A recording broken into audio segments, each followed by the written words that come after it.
Welcome back to the Forecast. I'm Derek here with AJ as always. Howdy. And I guess we're going to open up this week's episode by reviewing the results of our fantasy drafts. Hey.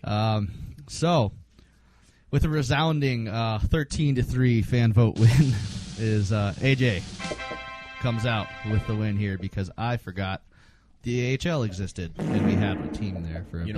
It was just like such a big part. Like I've always gone to the games since I was this tall, and it was such a big part of it. I definitely couldn't leave them off. I think that was your fatal mistake. Yeah, well, and see, the only games I went to during the AHL ones were ones I went to with you and your dad up in the suite. I mean, it feels cheap, but like if you're trying to win a game, you're definitely going to get like the highest level players involved. And although you nailed the fan vote, I think. Yeah. But if it was going to be an actual game, like everybody in their prime. Yep. So see, I'm still upset that you didn't pick Sergey, and he's my e-bug. I omitted entirely. Like I didn't even realize it until it was over, and I'm like, holy shit, I didn't pick Sergey. He actually ended up 5th on my board, so really? It's tough. Okay. Yeah, that's tough. And yeah, it's like childhood, one of my favorite players. So that was hard for me to leave him off. So. All right, so we'll go ahead and get into our normal thing here. Get into the game that happened on Friday in Evansville. It was a good game. It was a good game. I thought it was a solid effort. So just it had everything you wanted in a hockey game. It was close. It was tight. It was fast. It was physical. So definitely. So we'll kind of get into it here. So there was no Matt Hobbs and no Jordan Simoneau. Yeah, two of their tougher guys. Yeah, and, definitely. Hobbs. Hobbs can drive all. He can play all three levels. So I was pretty excited. I thought that Hobbs was going to be one of their big difference makers. So right. And then no Simoneau because Simoneau got slept by Trudell. I hope he's okay, man. That can those can be hard. That's pretty gross on the body, and you'd hate to see anybody get hurt. Well, and what a shame because he was whooping him pretty handily until that one punch. He had. I hate to say lucky, but that hand just came around and it caught him right on the. That button. could have gone either. He could have missed that swing, and So I hope he's all right. And so getting into the game. Out the gate, both teams kind of turned the puck over a good bit. It was a little slow. It was a little slow start, honestly. I thought both teams would be a little more fired up. Right, and Evansville how close they are in the standings. Right, Evansville had a few good chances right out of the gate. Brent looking incredible as always. Brent doing Brent things. And then we got a power play early on. Power play was okay. It wasn't. Shots. Yeah, it wasn't. It wasn't like it has a couple weeks ago. It's not like it was a couple weeks ago where it was just flat. But it'd be nice to get a couple more shots, maybe. I mean, as a whole for the game, but that's beside the point. And then as the period goes on, of course, with every game, physicality starts to pick up. Purpluck out there doing his normal thing in a bubble. He looks like he may have, in that fight with Powell in the last week, maybe taken a little cut. Like got powed. Got stitched up a bit. But I saw him at the, they had the skate with the players thing today. Nice. Took Hopi to it, and he looked fine. I talked to him. He looked fine, so good to see he's doing better there. But yeah, like I said in the first, both teams just kind of turned the puck over a bit more than you would think. But rolling on to the second, Evansville definitely hit another level in the second, and we were just kind of trying to weather the storm. Real grindy period. Yeah, like the whole game, honestly. Puck just kind of bouncing off sticks left and right. Not a whole lot of possession for either team, really. A lot of puck battles. A lot of dump chase. Yeah, and again, Evansville. And neither team really found a ton of success with that, so it was a very back and forth kind of. Yeah, but dump fest. And then Evansville getting a lot of a decent number of chances again. B-mode looking excellent. Yeah. Again. So I mean that's just the norm for that. I feel. He gets beat once. It was a clean shot from that Gilmore. Yeah. You say that was Dougie Gilmore's kid? Doug Gilmore's kid. Yeah, I had no idea. That's crazy. Interesting. Yeah, I didn't know that. But other than that, like the rest of the night, he still looked good. But back to the second period, Purpluck takes a call in a 10-minute Continuing altercation. Him and Dorsey.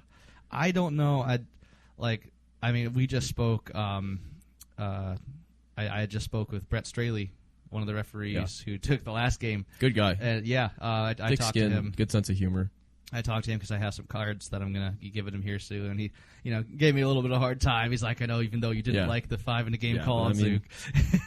I think you have to have pretty thick skin and a good sense of humor to do that, and it's so good for the game to have the officials that show up, and because it's not an easy job, and they get a lot of shit for it. So. Yeah, I say that, but I'm going to go ahead and give Groom shit here. I hope they get paid. I hope they get paid well, honestly. Yeah, but because Purple gets his bubble ripped off his head. I saw that, and then gets a continuing somehow altercation. Gets a continuing altercation. Like I watched why he did it. Purple shoved him.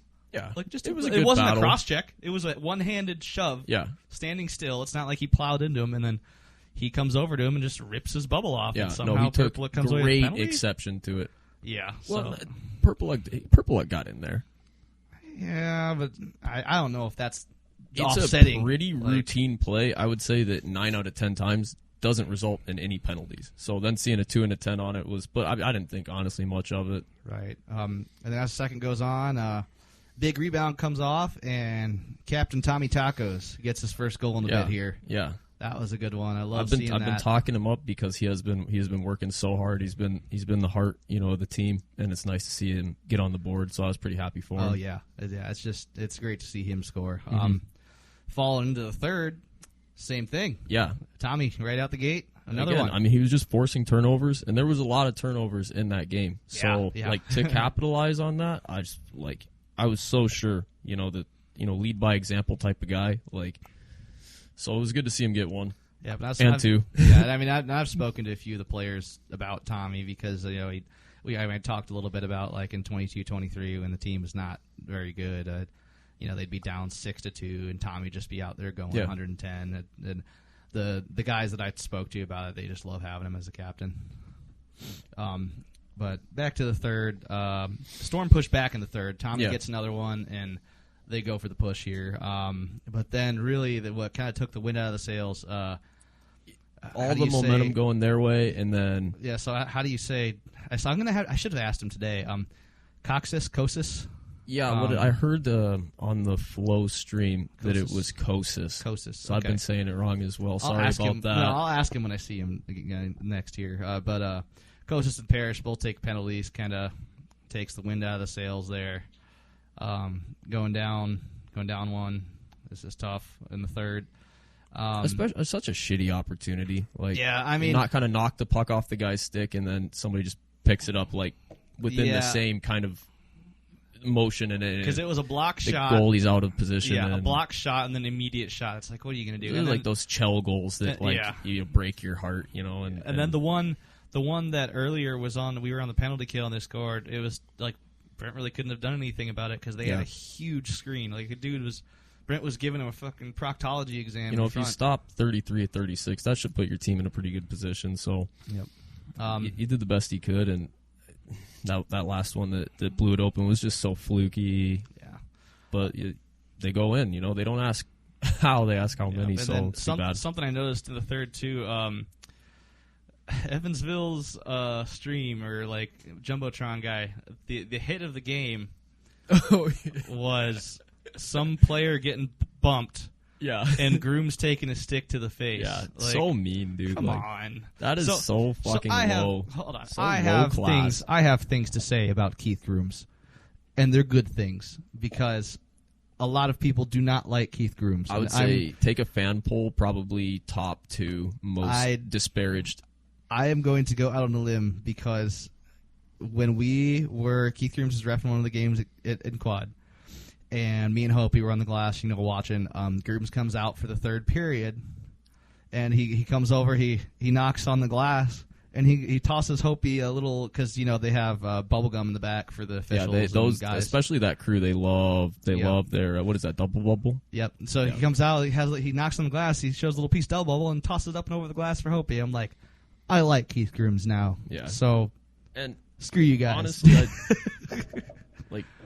it's just a game by game for me. You know, most of the time, all the refs do a great job. All the linesmen do a great job. I don't ever like single a guy out, and it's game by game for me. So I would never come into the game assuming that X ref is gonna call it poorly, and I don't have anything against any of them. So poor guy kind of gets a gets a bad rep. Especially I would say from like the less knowledgeable fans. Oh when you go on these social medias, you see the petition. Did you see? No, not only did you see the petition, did you see grooms share the petition? Yeah. Again, it's like people that call all three officials refs, are like the same ones that are like grooms is the worst, and it's like, okay, well, you think that the linesman is a ref, so sure, yeah. Like, oh my god, that's my favorite. Knucklehead. On the glass, you get because we sit down on the glass. We get the people that sit next to us. They aren't down there very often, and they're like screaming at the linesman, "Get out of my way! I can't see." Yeah, like, referee, and I'm where's like, he supposed to go?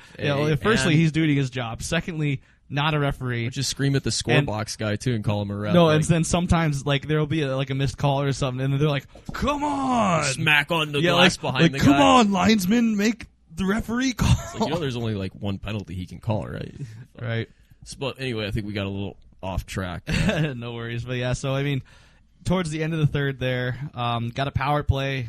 I just couldn't put it home. The power play did look good. We had a lot of sustained pressure. We had some good shots. Only had 2 opportunities. Couldn't get the bounce.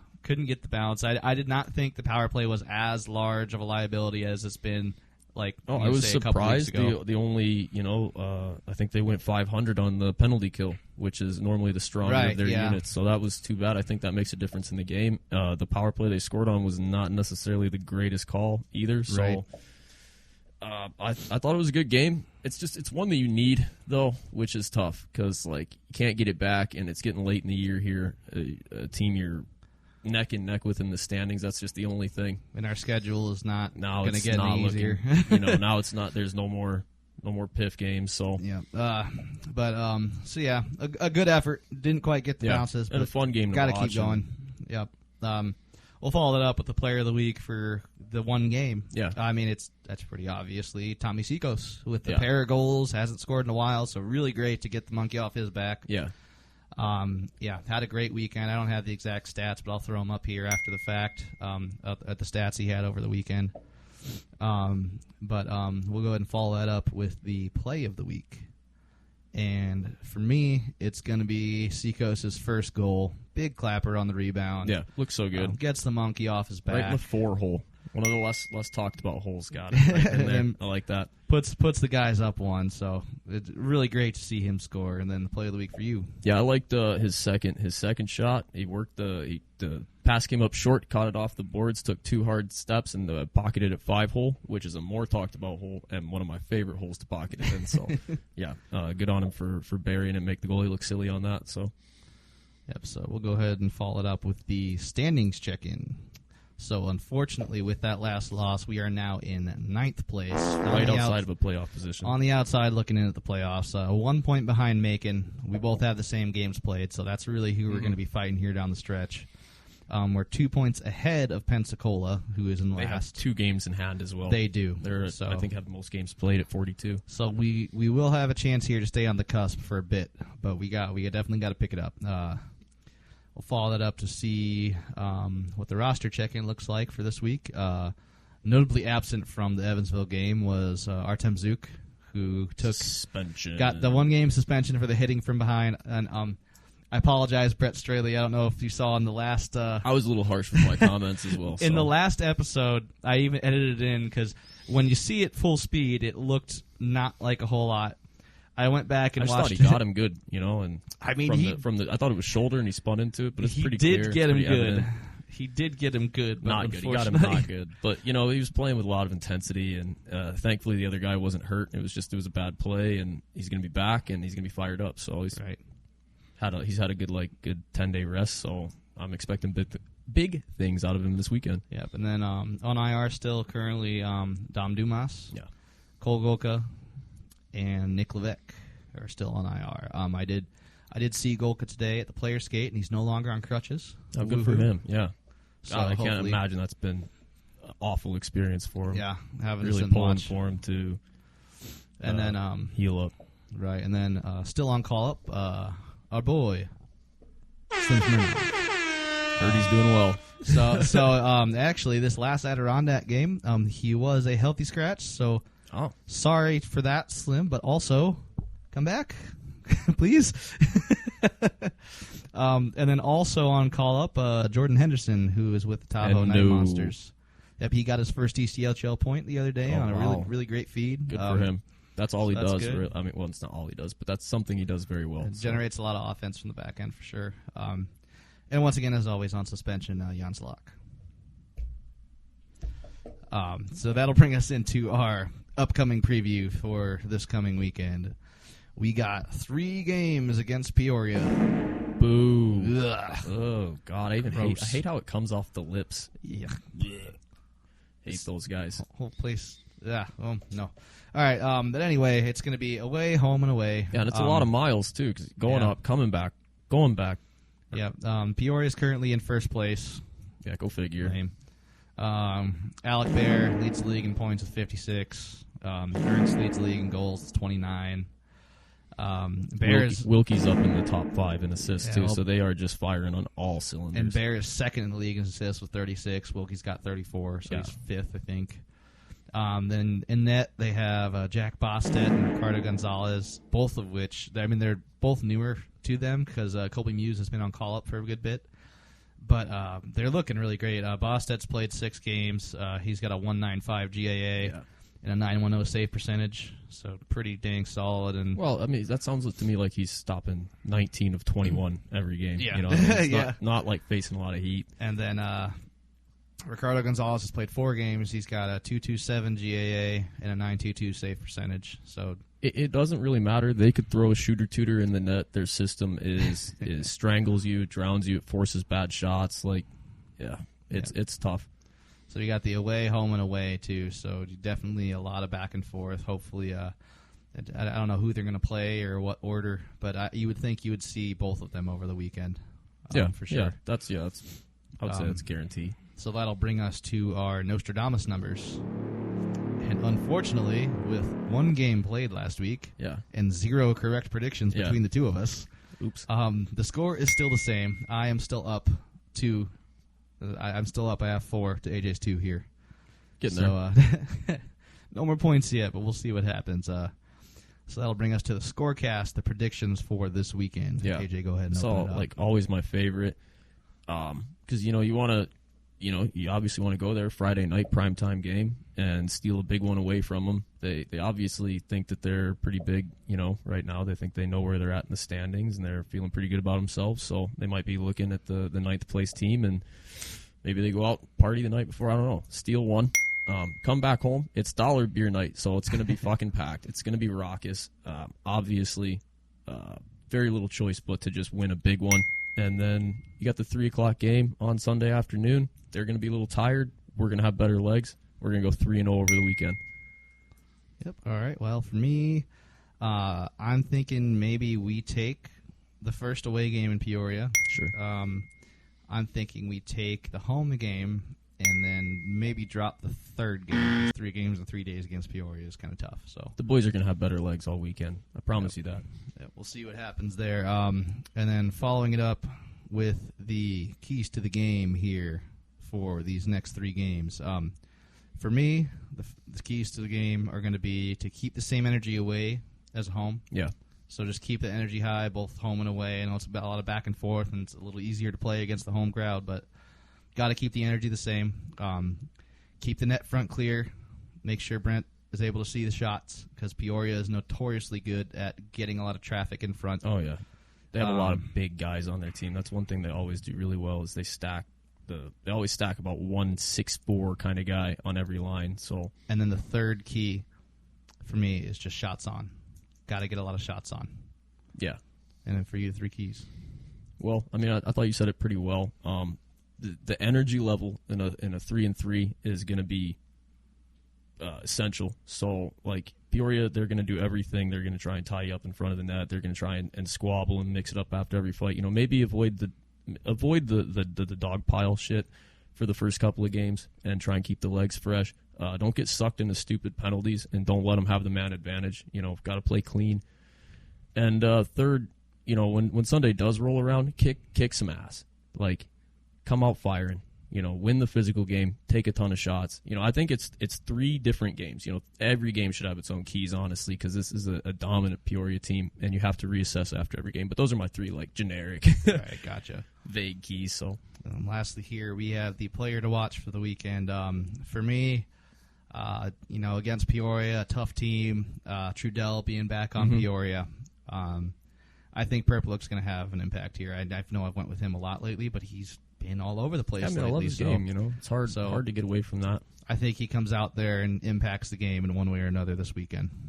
You know who I think is going to sneak in, and I certainly hope he gets to play, is 12. Cole Crowder. Cole Crowder, yeah, sorry about that. Cole Crowder. I think that every time he gets a chance to play against Peoria, that you can see that chip on his shoulder, and his kid stuff his nails, and he plays honestly a pretty good offensive game. So I would not be surprised to see him in all 3 games pick up 1 goal, 1 assist in a fight over the weekend. Right. This episode is brought to you by Livewell Chiropractic and Wellness, located in Bettendorf, Iowa. Go where the players go. Go to Livewell. As a special for anyone who's listening here, if you go to Livewell and make an appointment and use the code FORECAST, or just let them know that we sent you, you'll get a free Storm Any Game voucher. So not only do you get great chiropractic and wellness care, you also get a free Storm ticket. So go ahead and go visit Livewell, tell them we sent you, and have a good time there. And this episode is also brought to you by Fourdyce Fence and Deck and Renovations. Go ahead and get in touch with those guys over at Fourdyce for any of those needs. They do top quality work. We're good friends with one of the guys that works there. He's a great guy, Johnny. So go ahead and reach out to them for anything you need. We'll put up the contact info right here. Thank you, guys. At Livewell Chiropractic and Wellness, their staff specializes in more than just chiropractic care. Their services include acupuncture, cold laser, dry needling, infrared light therapy, massage therapy, cupping, ultrasound, and sports physicals. Just like they keep your Quad City Storm on the ice, they have what you need to keep performing, whether it be in the field, at work, or at play. From infants to adults, their skilled practitioners are there to take care of your whole family. Go Storm! We are here with Nick Pennucci of the Quad City Storm. Welcome, Nick. Welcome, Nick. Thanks for coming on. What's going on, guys? Thank you for having me. Oh, I'll mention it. Not much. So I actually wanted to open this up. I didn't tell you because I just read That's out what. So how about that Four Nations face-off game last night? Oh, my goodness. Oh, my. Yeah. Unbelievable game. What a game. It's almost creating a little divide in the locker room between I could imagine. the Honestly, I didn't even guys. think about it like that. Yeah, no, it was great, though. The boys watched it all together, and the start was pretty electric. Oh, my, yeah. Just watching 3 fights in 9 seconds. I didn't even know they were allowed to fight. I thought it was like international rules. So yeah, normally you don't see fights. Yeah, it was nuts. Yeah, no, that was me and him and one of our other buddies were watching over here, and man, that was just crazy. What a game, though. Yeah. I mean, honestly, start to finish. Yeah, Kachuk brothers are legends for that. For sure. Those guys must be absolute psychos. Yeah. Well, you ever seen Matthew Kachuk look him in the face? Yeah. He's Dude's got like- that look. Yeah. Something not right there. Yeah, they're great players, but when the wires cross, too, you can see it. Yeah. But we'll go ahead and get into it here. So I guess just kind of basic information, like tell the fans and us a little bit about yourself, how old you are, where you're from, and stuff like that. Yeah, so I'm 25 years old, from Worcester, Massachusetts. Kind of have a joke with the boys because no one really knows where Worcester is. Is that how you say it? Yeah, Worcester. Okay. If All I'm right. home, I'll probably say like Worcester. It'll be way worse. Yeah, Worcester. About 45 minutes outside of Boston. Very good. Yeah, I started playing when I was 5. My dad was a rink manager, so kind of That's always nice. no choice. There you go. Was going to be a hockey player no matter what. And then, played pretty much everything in Worcester up until this year. Played for Worcester State in college, and then, this year decided to make my way out here because I knew Coach Toporowski. Right, yeah, I guess I had that down too. I was going to ask you, like, what was it like playing under Topper at Worcester and then kind of transitioning over to here with him as the coach again? Yeah, it was great. Not much has changed. He's a pretty hard-nosed coach. You know what you're going to get from him. So from the transition from college to pro, not much has changed. You know, he's always been the same guy, and I love playing for him. I love his style and what he can bring out in players. It's pretty awesome to see. Right, cool. And then I also noticed, so you had the 2 games with the Railers. Yeah. So how did that that happen? And what was that like? Yeah, it was pretty amazing. Kind of a dream come true because the DCU Center in Worcester, it was where the Worcester Ice Cats originally played, an AHL team back in the day. I remember them. So my family was season ticket holders there. I was really young. I was only 2 and 3 at those games. Yep. But then the Worcester Sharks came into town too, another AHL team. I was a season ticket holder there with my dad. And then, we were going to some of the Railers games, and I had the opportunity out of college to go to camp with them. Was kind of one of the last cuts there, had a really good camp, and then I was still at home coaching, staying in shape, and they needed a guy to fill in for a couple weekends. So that's awesome. I had the opportunity to play at home in front of a bunch of friends and family. That's way cool. Sweet. Like that's gotta be being able feeling. to play your first pro games, like right like in your where backyard. you watched hockey growing up. Like, it was wild. It was crazy. Like stepping onto the ice. There's probably 2,000 fans at the game that night, and I think about 1,000 of them were me. Yeah, So that's great. yeah, it was great. And there's just a great crew there. I'm really close with their captain there too, and the coach at the time, Jordan Smotherman, another great local guy who played. So yeah, it was a really cool experience. That's awesome. Yeah. And then, so I guess growing up outside of Boston, Bruins fan, yeah? I am not. Really? Extremely controversial. No, that's okay. I'm a Montreal Canadiens fan. Oh, wow. That Hey, was yeah. a way Border. different Okay. direction I than mean, I thought. Yeah. Still not good for me because Yeah. I'm a Toronto fan, so Okay. one bad to the other. But Yeah. Yeah. So how'd you become a Canadiens fan? So I always tell everybody I didn't really have an option. Yeah. I grew up. My dad was a huge Montreal Canadiens fan. Ah, okay. I didn't have the choice, but of course, I dove right into it, and I love it. Right. The story behind that was when he was younger, he loved the Bruins, Okay. but then when they traded Bobby Orr, he was all pissed off. Oh, shit. And the Canadiens weren't a hard team to like at that point. When they Right, were winning yeah. back-to-back cups. Yeah. They- Yeah. A lot of success there. Yeah. So you have a way better backstory than me. For me, like Fucking color blue. no, yeah, I'm not even joking because I grew up with him. I know him since I was like 5. Yeah. And we would play the NHL video games, and I didn't follow hockey until I was about 16. So during that time, I was just like, yeah, I'll be the blue team, which is Toronto. Just because you blue. like the color. Yeah, I was like Toronto. And then eventually, he finally talks me into going out to the pond.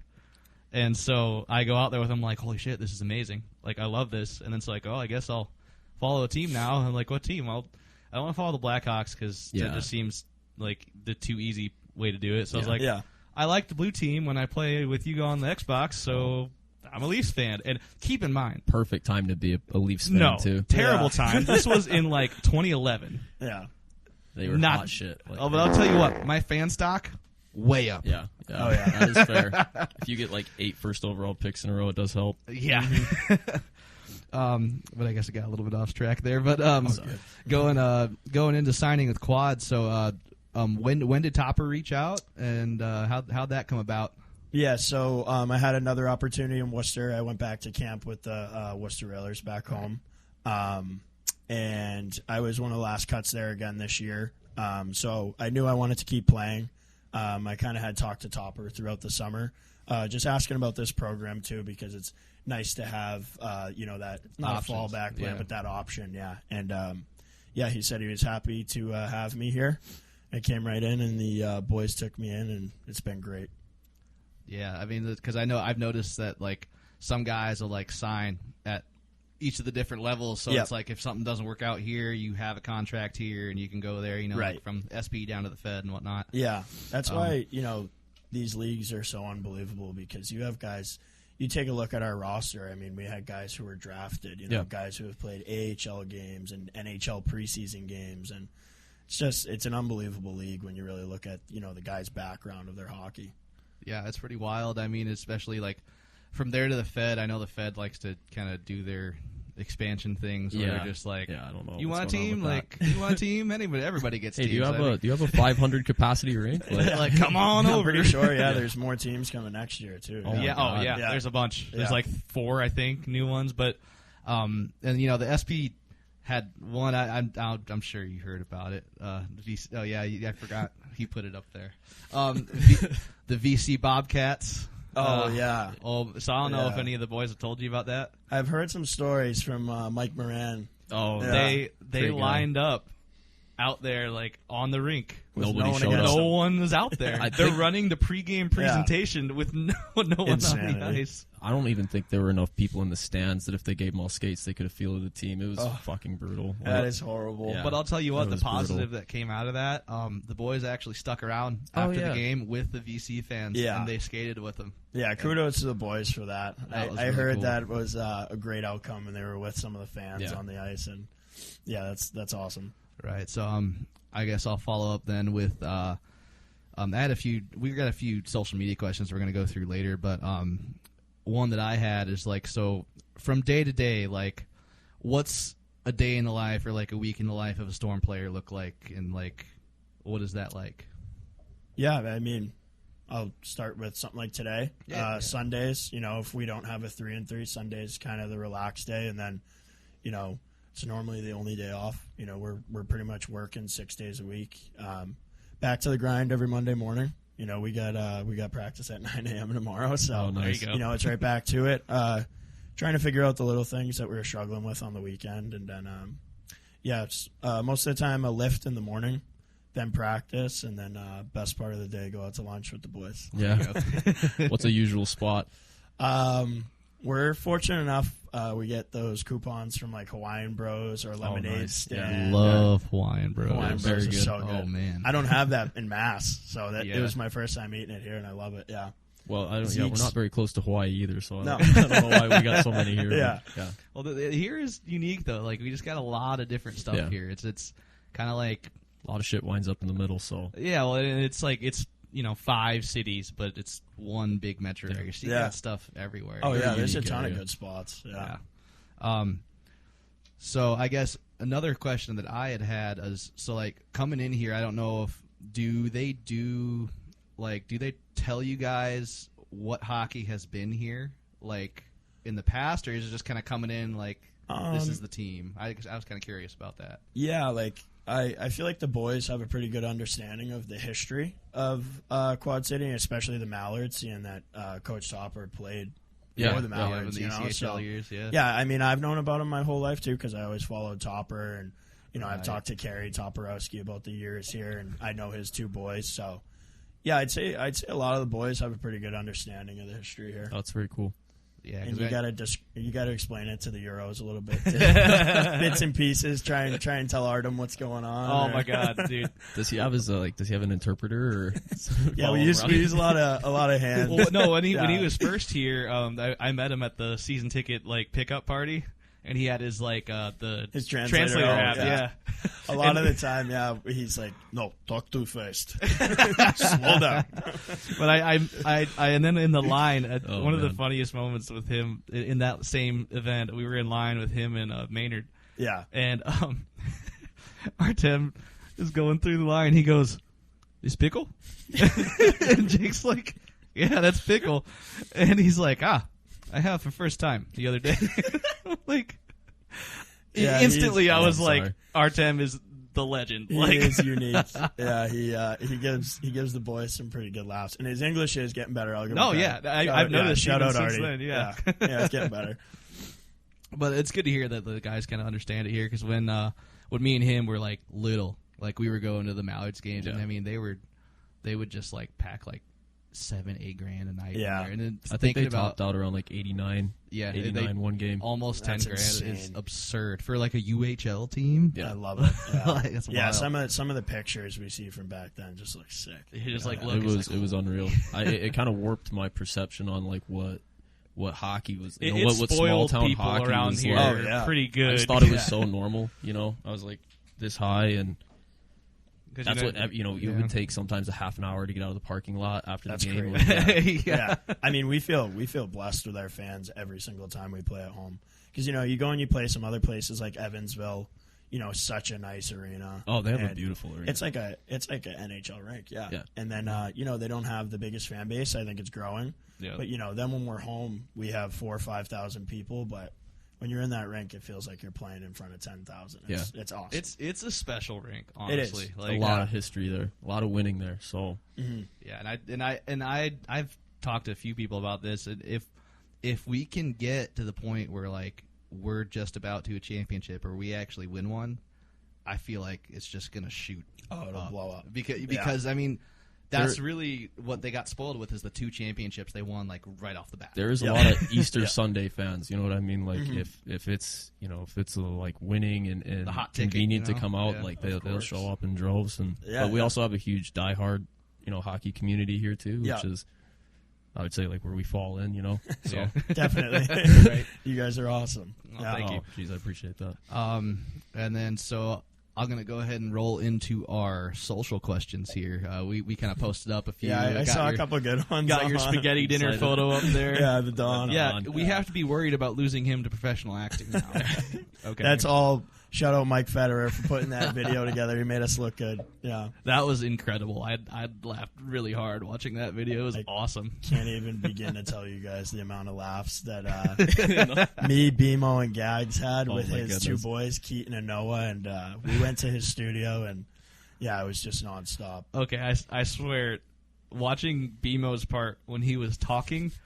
There's no way he wasn't like just on the verge of like just losing it because it was lights out. Yeah, like in the video you can kind of see it, but we had some like flour on his face and we had flour on his pads too. Chef Bimogino. Yeah, yeah, it was great. We had a blast at that. Yeah, so I'll go ahead and flow these questions. Sorry. So we have Roma Hull on Facebook. Asks the favorite thing about playing here. Just overall, I guess. I think kind of what I already talked about was just like the loyalty within the fan base, and like some of those home games the other night, like playing in front of 5,000 people wasn't the outcome we wanted, but the building was shaking, like some big fights, and those tight games. But it's better when we're winning. When Riding the Storm Out plays and you get to go around and see all the fans, that makes like the hair on my neck stand. That's probably been my favorite thing about playing here. That's so great. I take Hopi to the game sometimes, and her favorite thing I mentioned on here before, I haven't told you, is after you guys score doing the hey ho. Yeah. She's like, Daddy, like when do we get to do the hey ho? And I'm like, we got to score first, but then we'll count. Pennucci's got to hit the net. Yeah. But then we'll count and we'll do the hey ho. And she's like, oh, okay, I'm ready for it. That's adorable. We had Reese Thor Parkinson on Facebook asks, who has the most energy coming in before the game? Who gets like most hyped up? Oh, I mean, I'm normally one of the guys always chugging one of the Celsiuses, and I don't shut up. There you go. Who else? Reed, our new guy, Reed. Oh, Purple. Of course. He's got a lot of energy going. He seems like he gets out of bed vibrating. Yeah, he's constantly ready to go. He's the man.